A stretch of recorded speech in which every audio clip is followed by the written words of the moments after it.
Last time on the Skip and Josh podcast. I'm excited. I'm actually, thing I'm most excited about is that you told me that you've been doing research, like a lot of research, and then before we got on the phone here and pushed record, you were doing something with a spreadsheet. I got all kinds of Excel spreadsheets going on. I got mathematical formulas. You have no idea what's going on here right now. I'm very scared to see what kind of Josh analytics are going to come out of this All Expos team. Maybe you're going to redefine how baseball is thought of. You're listening to the Skip and Josh podcast with Skip Sherman and Josh Obadia.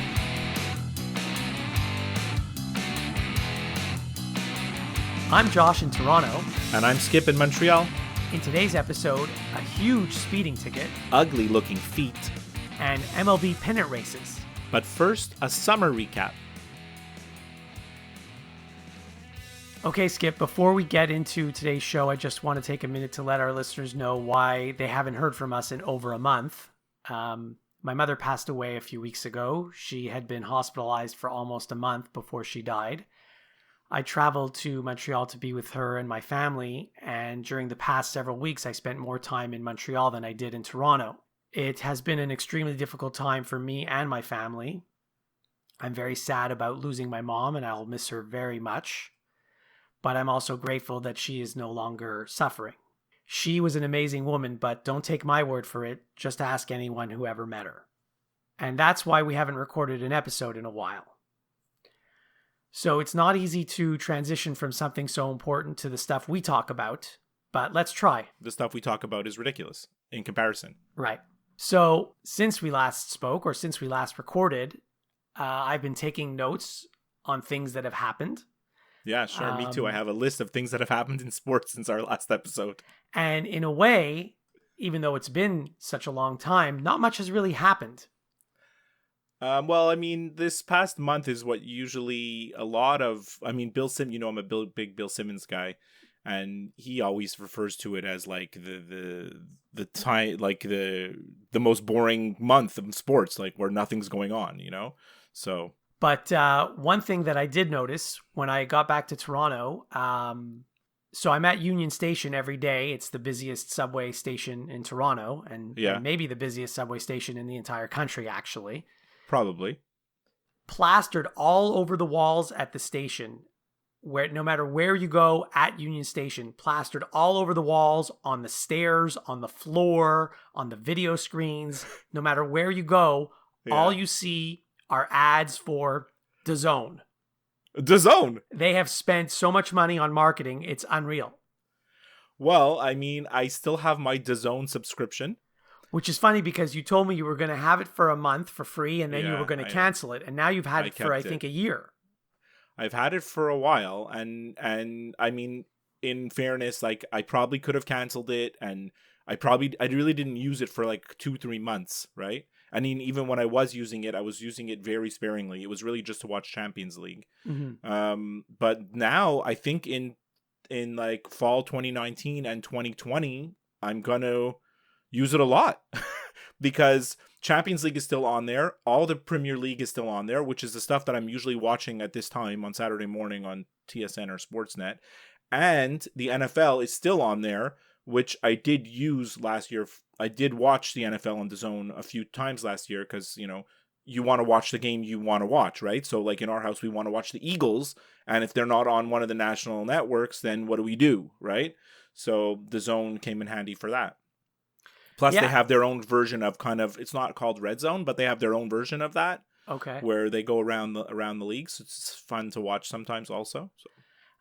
I mean, it's just very interesting because I actually listened to a podcast that you put me onto. I think it was Bill Simmons when he interviewed that guy Skipper, his former boss. Yeah, John Skipper. Yeah, sure. That was, months ago that I listened to that. And John Skipper's job is to try to get Americans and Canadians, I guess, to sign up for DAZN. No, really just Americans, because USA DAZN is the hardest nut to crack because of all the big money that's been thrown around on the major sports, right? Like DAZN is really niche, right? In a lot of countries, like in Canada, they got the Premier League, right? Mm-hmm. And then the big nut that they cracked was the NFL, but in the USA, I mean, there's no way DAZN can get the rights to the NFL. They don't have billions to spend, right? And, well, I mean, I don't know how yeah. eventually the NFL deal with their current networks will expire eventually. I know, but it's like the amount of money that the NFL gets in rights and the NBA, you know? I think DAZN could probably get like the NHL rights in the USA, you know, because that's something that they probably could go after. Because if you go on DAZN now, I was in the United States and I went on DAZN to try to watch the Champions League final and I couldn't because they don't have it. Right? Because I was in the United States. They only have it in Canada. Uh-huh. So that it wasn't there. And what they do have is a lot of boxing and a lot of MMA. That's what they've got right now. Right, which are two sports that I have no interest in. No, but I mean, I guess if you're hardcore, you know, like you mentioned a long time ago that they're going after when we first started talking about the DAZN way back. Like they're going after niche stuff at first to try to build like a following, you know, and then eventually maybe the big stuff's going to come, you know? Yeah, we'll see. It's very interesting. They're trying to snap up every single sports property that exists out there. Yeah. And eventually, if they get every single sports property, then you're not going to have a choice. No. I mean, I would like it, actually. I wouldn't mind if everything's on one thing. Like right now, my debate is like to cut cable, right? Mm-hmm. And I mean, a lot of people are debating that, and a lot of people have. But live sports is what keeps you in cable right now, and anyways, for me it is. Yeah, me too. And like if I cut cable, well, yeah, I could probably order the NFL package, whatever it's called in your city. Mm-hmm. In my province is probably called something else, but like basically the NFL package. There's the NBA League Pass. There's MLB Total Access. There's NHL Center Ice. Like you can get all those packages, right? Yeah. And legally watch all these games, but like it would be more convenient if it was all in one place. But you don't need any of those things right now because you get every Montreal Canadiens game, you get a bunch of NFL games, you get a bunch of baseball games, and you get them all just by having your regular cable television package. But so regular cable's really expensive. If I cut regular cable and I subscribe to all those things, I think it might be cheaper. No, I think you'd be paying more. Okay. And then at least I get all my other shows that I don't watch on regular TV, basically. Right. Yeah. Any case. So I wrote a list of things that happened in sports since our last episode. Do you have? So do I. So do I. And there's a bunch of there's a few baseball things on my list, obviously, because what else has really happened? Right. So here's what I've got. You tell me if you got the same stuff. Okay. Kawhi went to the Clippers and with Paul George. That's a package deal. It's not even on my list because I wasn't sure if we talked about it or not. Yeah. Chris Paul was traded for Russell Westbrook. Yeah. Trevor Bauer threw a ball 400 plus feet, and then he got traded. Yeah. The Jays traded Stroman to the Mets, and then the Mets got really hot. Yes. Bo Bichette got called up by the Jays, and he's been a complete hitting machine since he's been called up. Yes. The Yankees are still running away with the American League East, even though half their lineup is injured. Yeah. Zach Greinke got traded to the Astros. There's still a huge list of RFAs that are unsigned in the National Hockey League, including the big names Mitch Marner, Patrick Laine, Braden Point, and Kyle Connor. So that means, just to name a few. So that means December 1st is going to be a big day because that was known as William Nylander Day here in Toronto last year. Yeah, well, do you think these guys... Well, we can get into this in a second. Yeah, but do you think these guys are going to hold out or they're going to sign before training camp? Well, I mean, if they haven't signed yet, what makes you think they're going to sign before December 1st? Well, the holding out and not going to training camp and not playing games is a big decision for the player. I know, but clearly they haven't got offers that they like. Right. And so they're just going to wait it out, I think. It's pretty amazing because that's like these are franchise players. Well, Marner and Laine are. Kyle Connor and Braden Point are stars. Yeah. You know? Agreed. Yeah. And then one other thing, an NFL training camp opened, which is mostly useless because the exhibition games are basically snooze fests. But Antonio Brown actually, you heard, he refused to play without his 10-year-old helmet. Right. And actually he tweeted on Twitter, like his official Twitter account, saying, "Does anybody have I forget the name of the helmet. It's a Schutt. It's a Schutt. Yeah, Schutt. You know the helmets. SCHUTT. Does anybody have this specific helmet manufactured after 2010? Because I'm looking for one. Yeah. Like it's the whole thing is ridiculous. Antonio Brown is just a circus. Most wide receivers are just, they're divas. Yeah, exactly. But he's worse. He's worse than all of them. He is. And of course, you heard that he went all the way to France to go to this cryogenic clinic or something, cryotherapy. Yeah, and then he forgot to put on socks, and now he has frostbite on his feet. Like, if you're going to go to a place like this, aren't you going to make sure you're wearing the proper footwear? Well, also the people running the clinic should have made sure. Anyway, his feet look gross. I've got nothing against the foot. I'm pro-foot. Me too. I didn't look. You saw a picture? I saw a picture. Google it. His feet look gross. Can he even play, like, once the season starts? Well, he's able to walk, so... I mean, I'm sure... my feeling is that this whole not wanting to play with your helmet thing is just he doesn't want to go to training camp. Oh, of course. Like, he just doesn't want, Yeah. None of them want to go to training camp. But if he didn't want to go to training camp, he should just tell the team, by the way, I don't want to play in the exhibition games. And well, they are a waste of time. The exhibition games are a waste of time. Training camp... Also, training camp starts way too early. Like, the season starts in September, and training camp starts in July. I mean, seriously, do you need that long to prepare? But training camp is important because you need to get in shape. You need to get on the same page with your teammates. Like, there is a reason for it, But the exhibition games are stupid because the exhibition games are all the backups playing. So what's the point? Yeah, you do need training camp, but you don't need, 6 weeks of training camp? No, you don't. And, you don't need 4 that exhibition long. games? No, the 4 exhibition games is silly. Anyway, I actually, it's funny, I didn't have any of those things on my list. Well, this is just a rundown of what happened. I'll tell you my list. Sure. So the last time we spoke, or maybe 2 times ago, I don't know, we were talking about this whole idea about the Tampa Bay Rays playing half their home games in Montreal. Yeah. And so a lot of people came out and commented on this idea. One of them was Jake Odorizzi, who's a pitcher in Major League Baseball. And I don't know if you heard his comments, but he said that he didn't think it was a good idea, which I agree with him, actually. But one of the reasons he gave is he said the players wouldn't like it because it's a different country, which that to me is ridiculous. That's just ignorant. I mean, they travel every week anyway. What is the difference if they're playing in Minnesota or Cleveland or New York or Toronto or Montreal or Houston? So the fact that it's in a different country, that to me is meaningless. I would venture to say that close to between 30 and 50% of major league players that travel to Toronto don't realize that they're in another country. Unless they have to go through customs and then... Yeah, but I mean, the team takes care of all that stuff for them. They land, they get to an airport, they take a bus, they stay at a hotel, they go to the ballpark, and then they do it 3 times in a row, and then they go home. Right. And when they're in Toronto, they don't even realize they're in another country. Right. Like, most of them probably don't even know. So I thought that was an ignorant comment by Jake Odorizzi. You know how I like to talk about weird injuries that happen to baseball players? Because I know you love that. Oh, so here's another one. Mm-hmm. Here's another one. So Matt Carpenter, who was having an awful season, by the way, he got sick and he had to stay in bed for, I think, 40 hours or something because he was so sick.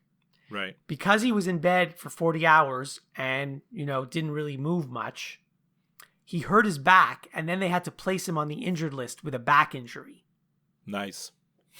This only happens to baseball players. Now, let me tell you something. I've spent 40 hours.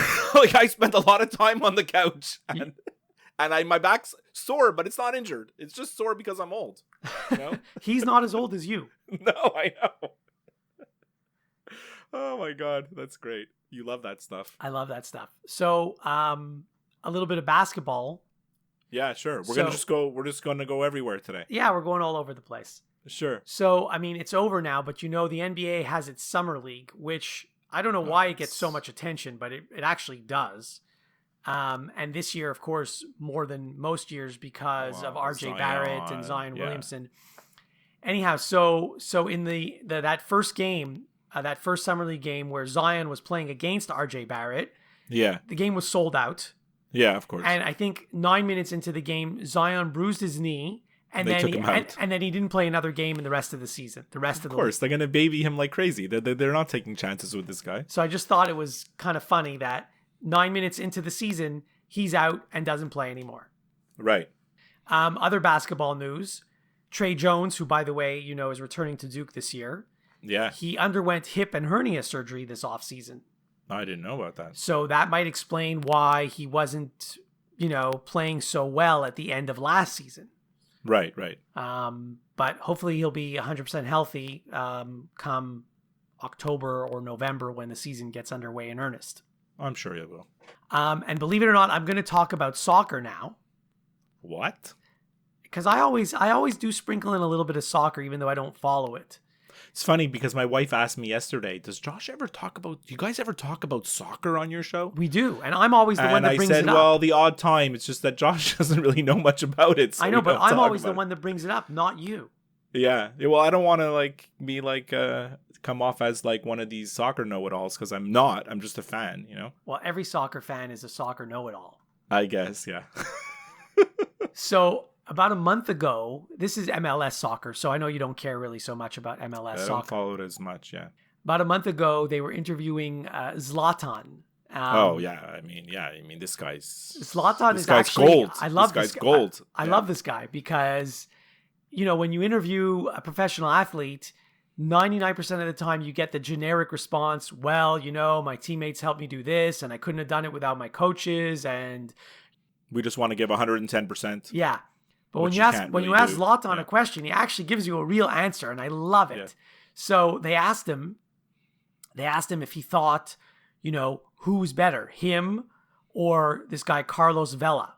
Yeah, he's on the other LA team. Right, who I think Carlos Vela is arguably the best player in the MLS at the moment, he's also like 10, 12 years younger than Zlatan. Right.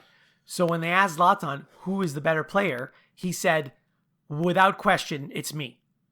There was no hesitation. Yeah. And he said part of the reason is, you know, I don't know if they have like similar stats or whatever, but Zlatan's like 10 years older and still performing at a high level. Yeah, and he said when I was his age, I was playing in the biggest league in the world. I wasn't playing in MLS. Which is not an argument, because the question is like, who's better now? Right. But anyway, I just thought it was a hilarious answer. So, well, I mean, this guy is like, you know, he thinks he's the greatest, and in his mind, he's the greatest player in history. So the thing is, if you see some of the goals he scored this season, he's in a league of his own. He's pretty damn good still. Well, he's physically big, right? He's tall and crazy strong. And his number one thing is that he was always like a magician with the ball for a guy who's his size, right? He's kind of like the Zion Williamson of soccer. In a way, yeah. But the thing is, he's slowed down now. Like, he physically, like, he doesn't have the foot speed that he used to have. So he's kind of slow. But in the MLS, he can still, like, just, you know, dipsy doodle around everybody sometimes. And also, like, the accuracy of some of his shots and his shots are just absurd, right? He feels like he could probably score from anywhere on the field, you know? And sometimes he does. Yes, and sometimes he does. I want to go to hockey now. I don't know if you heard this story. This is also, you know, maybe a month old. Mm-hmm. So there was an NHL player who, he's European and he lives in Europe in the off season. Yeah. And he was driving and he got pulled over for speeding. Did you hear about this? Who's the player? Rasmus Ristolainen.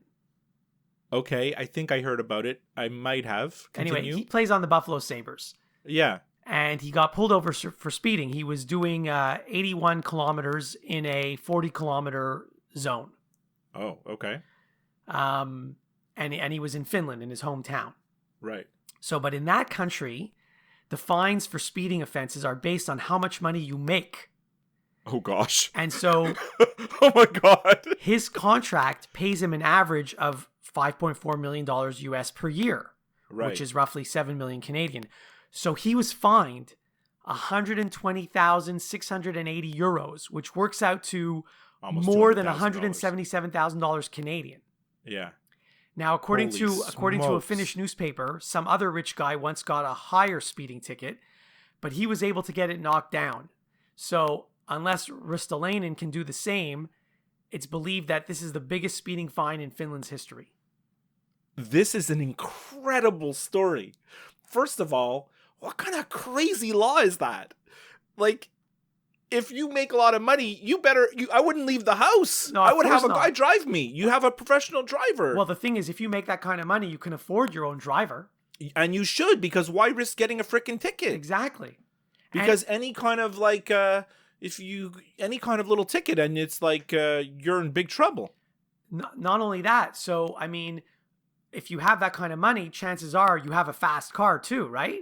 Of course, yeah. So what was he driving? You're going to want to air it out. Yeah, I got it. Air it out. Yeah. Oh my God. Awesome. Well, wow. I don't know what to say about that other than that's shocking, actually. Yeah. Anyway, I just thought it was funny when I read it. So figured I'd mention it on our show. Mm-hmm. I don't really have many other things to talk about, to be honest. You don't? No.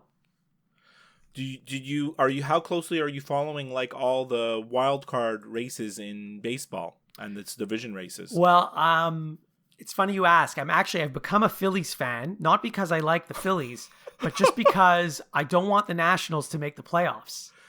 Well, yeah, it's crazy that the Braves are so far ahead. Yeah, it's unfortunate because I don't like the Braves either, but it doesn't look like anyone's going to catch them. I feel like the Phillies probably could have caught them, but they just went into like this deep sleep for like a month, right? Although this week the Phillies have been great. Did you see they came from behind and Bryce Harper hit a walk-off grand slam against the Cubs a few nights ago? It was actually, I watched it live and it was pretty dramatic. Did you see how fast he ran around the bases? Oh, that was great. It was so good. I was like, no one's going to accuse him of like doing like a home run trot or anything like this. He just zoomed around the bases like at top speed. In that at bat, the pitcher only threw one strike the whole at bat, and it was that one pitch. Right. Because it was like, I think it was 0-2 at one point, and he was swinging at anything. I mean, whatever. You're pitching against Bryce Harper. You don't want to give him anything good to hit, but at a certain point, you don't want to throw it in the dirt either because the bases were loaded, right? So you don't they scored 6 runs, right, in the 9th in that game? Something like that. I think they were down 5-1 going into the 9th inning, and the grand slam made it 7-5 or 8-5. I'm not sure. Right. The wild card race in the National League is insane, actually, because there's like a bunch of teams that are all bunched up like within a game or two of each other. You know, like it's really quite intense with like, because right now it's the Nationals and the Cubs and the Phillies are tied. Right.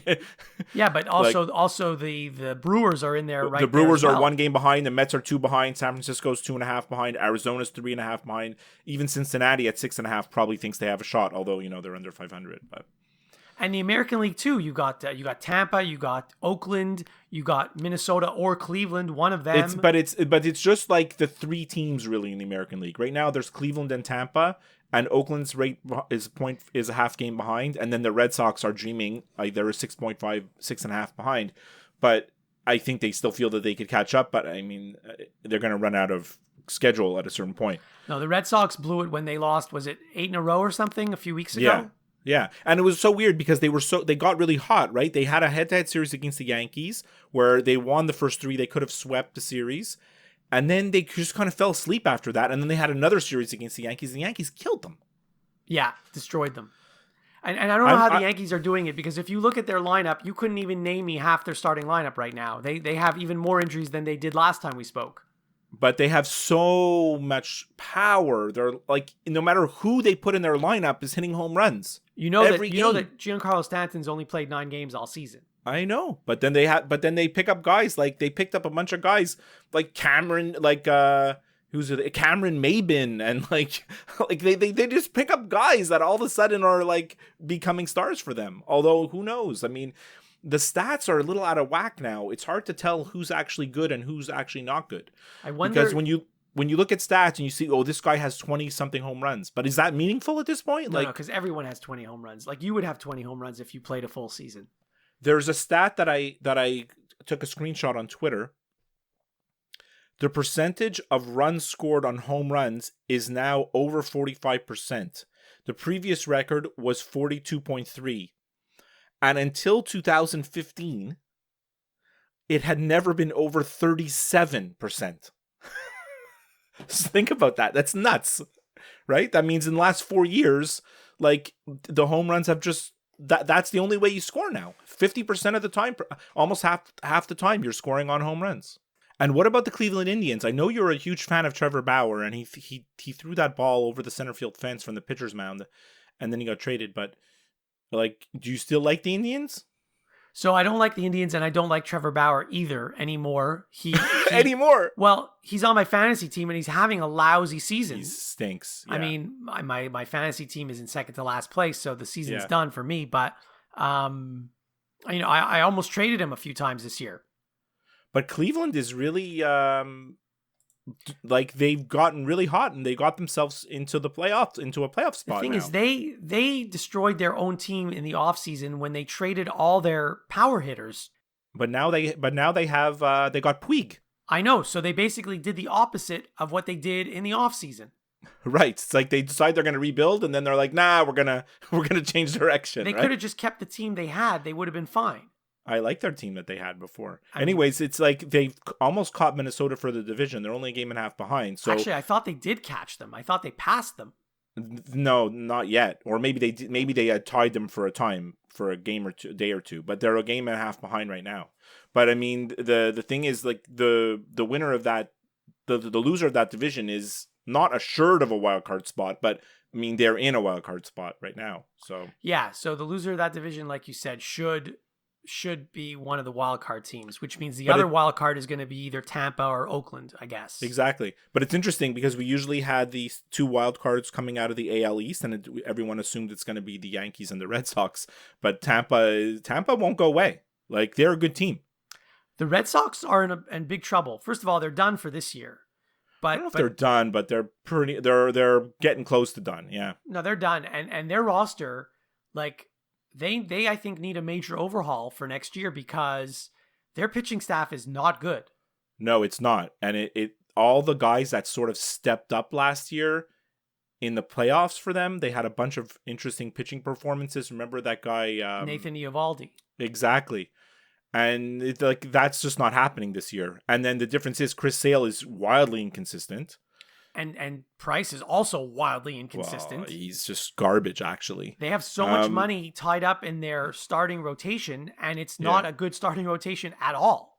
Do you know that there's rumors now that they might trade Mookie Betts? Well, because he didn't sign a contract in the offseason, so I think he's a free agent. He's a free agent, yeah, and he's going to be looking for Mike Trout, Bryce Harper, Manny Machado type of money. Well, he's not having a good season. No, well, I mean, he's having a good season, but he's not having like the season he had last year. Right. He's another one of ago. the reasons why my fantasy team is lousy, because when your second overall pick in the draft does not perform like a second overall pick, then you got problems. So he would have been better off signing a contract last year after his MVP season. So if he's expecting to get the same money this offseason that he would have got last offseason, I think he's in for a bit of a surprise. Yeah, although there's always some yahoos out there that are going to pay you, don't you think? But like, there's usually like one team that's just going to pay you, right? They can't trade him now anyway. The trade deadline has passed. Oh, I thought there's still the waiver deadline. No, they got rid of that one. Oh, okay. They got rid of that one this year. Oh, so then that's it. So they're going to keep. Then that's it. He's there. Well, they're going to see if they're going to sign him. We'll see if he agrees to re-sign or what kind of offer he gets. I don't know. The rumor I heard is that he's going to go sign with the Braves. Okay. Because he's like from that area, or he has a connection with Georgia, Atlanta. So I don't know.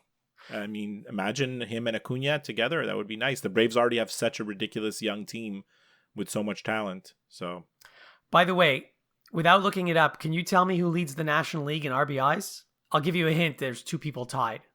Without looking it up? Yes. Well, I mean, it has to be Bellinger or Yelich, no?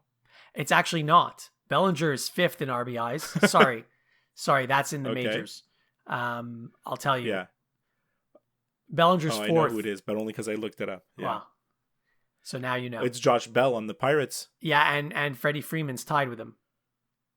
Josh Bell, though, is in a ridiculous slump. He hasn't hit for like the last month. Yeah, a lot of these guys who have great first halves and make the All-Star team, a lot of them end up having a bad second half.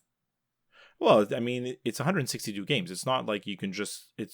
Consistency is the hardest thing in baseball. For sure. To be consistent. That's why Mike Trout is so ridiculous, because his stats are basically the same every year.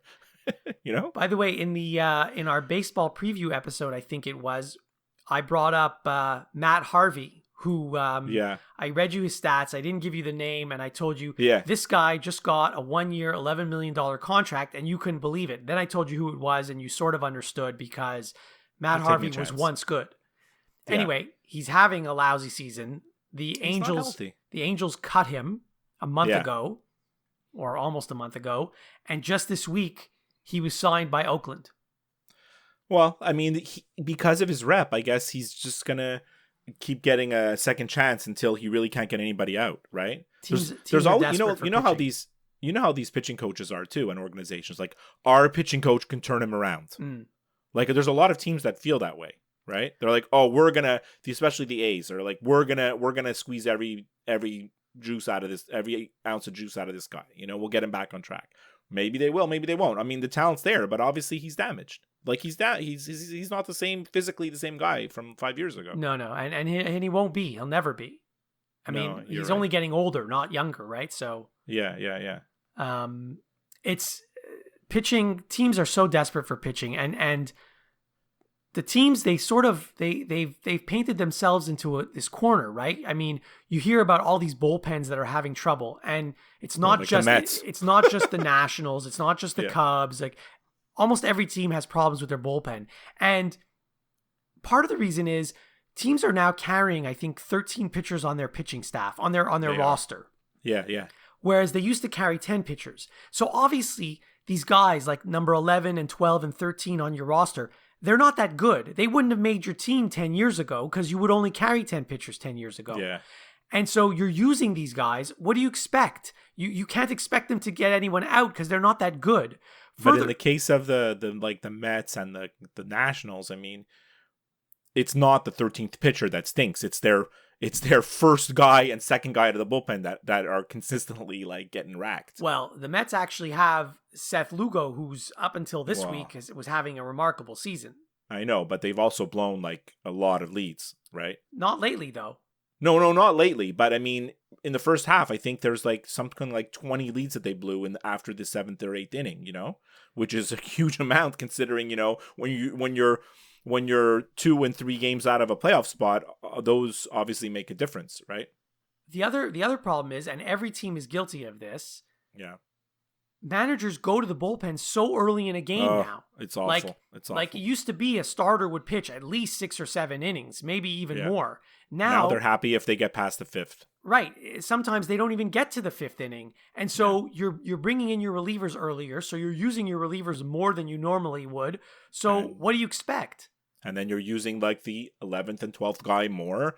And, you know, and then your first and second and third guy to the bullpen, you don't want to use them 2-3 days in a row. There's all this, like, I don't want to say they're babying them, but it's like they're so overprotective of the arms, right?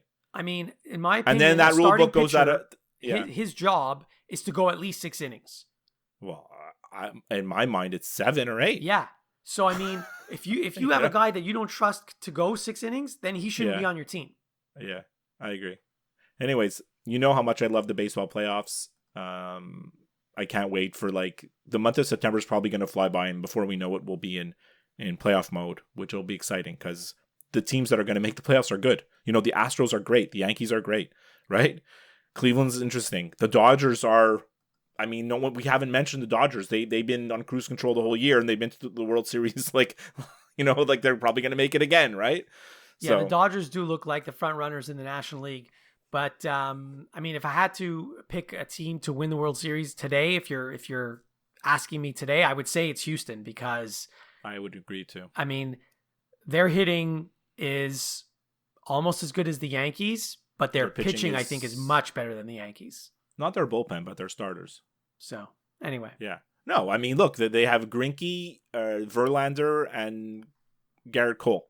I mean, that's their rotation for the playoffs. You know. All right. That was what happened in the last month.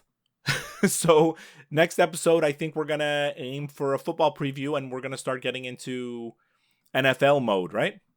Yeah, which is good and bad because it gives us something to talk about each week. But I'm not the biggest NFL fan, to be honest. I know. Like me, you know me, like I'm watching football every Sunday and I know you... The TV's on sometimes, and maybe you're watching, right? Right, exactly. Yeah.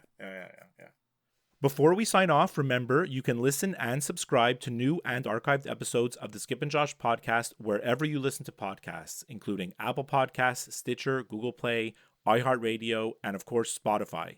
If you listen to the show through Apple Podcasts, please leave us a review. We would love to hear from you via email, skipandjoshshow@gmail.com, via Twitter @skipandjosh, or by liking and following our Facebook page.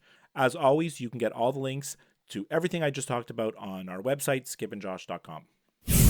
We leave you with this. All right, Josh. do you have any? I mean, the whole episode was kind of stream of consciousness and your notes. So I don't know if you have anything that you wanted to end the show with for the listeners. Yes, two things actually. Yeah. I saw a commercial during the baseball All-Star game, Yeah. and I thought of you right away. What was it? Well, you know the baseball All-Star game was on Fox, Yeah. and so Fox was promoting their new show, Beverly Hills 90210. Oh boy. And I thought of you right away. I said, I'm sure Skip is going to watch this 100%. Okay. First of all, it's called BH 90210. Sorry. It's okay. I recorded the first. I recorded it so far. I've watched the first 2 episodes. It's kind of stupid. Mm-hmm. It's nostalgia, like everything else. It's nostalgia. I thought the first episode was terrible. I didn't actually want to watch the second one. My wife convinced me. She's like, let's just watch the next one and see how it is. And they kind of have an interesting concept because it's kind of like a show about a fake. It's like, I can't describe it. They're playing themselves. It's like Seinfeld when they had that season where it was a show about a show. In a way, but like the thing is, they're playing themselves, right? They're not playing the characters; they're playing the actors. Mm-hmm.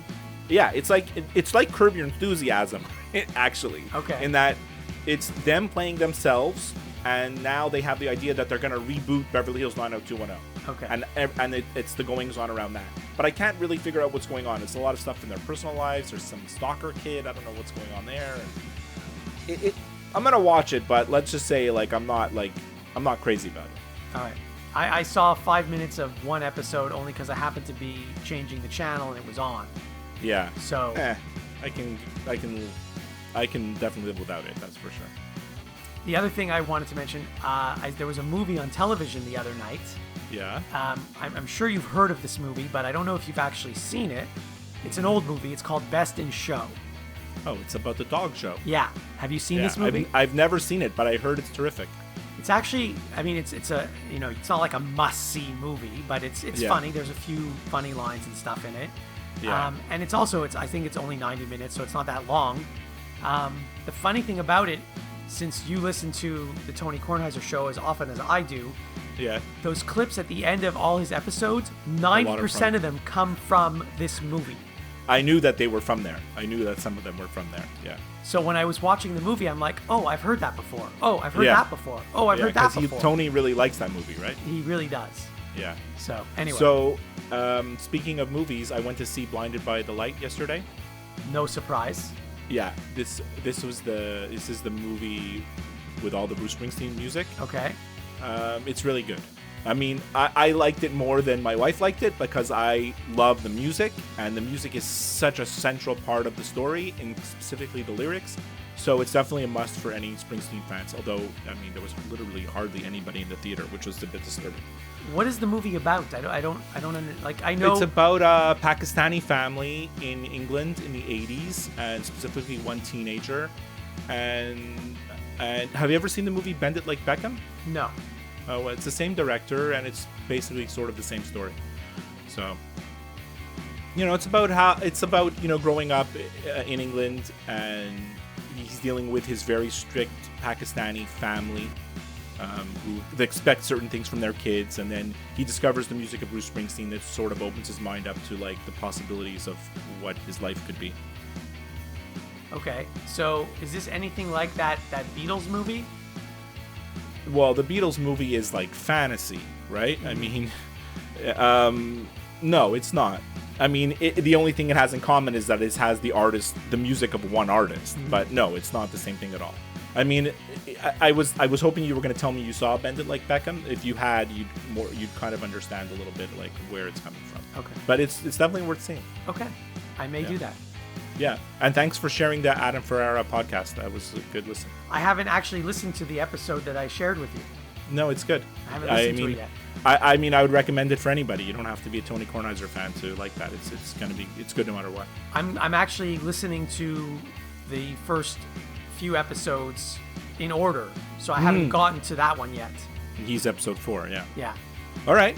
Good talking to you. I'm glad we were able to record today and get off of our summer hiatus. Yeah. Yeah. And we'll talk to you next week.